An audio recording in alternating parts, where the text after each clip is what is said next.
ഇയാള് 3 മർഡർ ഇപ്പം ചെയ്തിരിക്കുന്നു. ഇയാൾക്കെതിരായിട്ട് കാട്ടൂർ CI ലുക്കൌട്ട് നോട്ടീസ് ഇട്ടിരുന്നു. ഇയാളുടെ തൊഴിൽ എന്താണെന്ന് അറിയില്ല.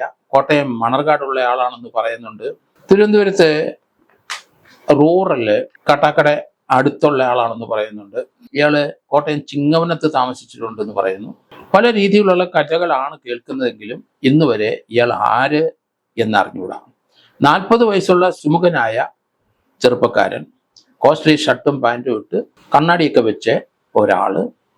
അയാള് ആര് കണ്ടാലും അയാളെ ശ്രദ്ധിക്കും. നല്ല പൊക്കം, നല്ല സൈസ്, സുമുഖൻ തന്നെ. പക്ഷെ ഇയാളെ ആണ് ഇപ്പം പോലീസ് അന്വേഷിച്ച് നടന്നത്. പക്ഷെ പോലീസിന് പിടികൊടുത്തില്ല. കേദാർനാഥിനടുത്ത് അവിടെ പ്രേംകുമാർ, അവിടെ ഉത്തരാഖണ്ഡിലുള്ള ഈ സ്ഥലത്ത് ഒരു റിസോർട്ടില് മരിച്ചു കിടക്കുന്നതായിട്ടാണ് കാണപ്പെടുന്നത്. ഇയാളുടെ ഫോട്ടോയൊക്കെ എടുത്തു. ഇയാളുടെ ഡീറ്റെയിൽസ് എല്ലാം എടുത്തിട്ടുണ്ട് അവിടുത്തെ പോലീസ്. തൃശ്ശൂർ SP അറിയിച്ചു ഇയാൾ അവിടെ മരിച്ചു കിടക്കുന്നുള്ള ഫോട്ടോ സഹിതം അയച്ചിട്ടുണ്ട്.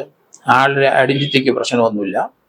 എങ്കിലും ഇയാൾ തന്നെയാണ് മരണപ്പെട്ടത് എന്ന് കണ്ടെത്തേണ്ടിയിരിക്കുന്നു. പോസ്റ്റ്മോർട്ടം നടത്തിയപ്പം ഹാർട്ട് അറ്റാക്ക് ആണ് എന്നാണ് വരുന്നത്.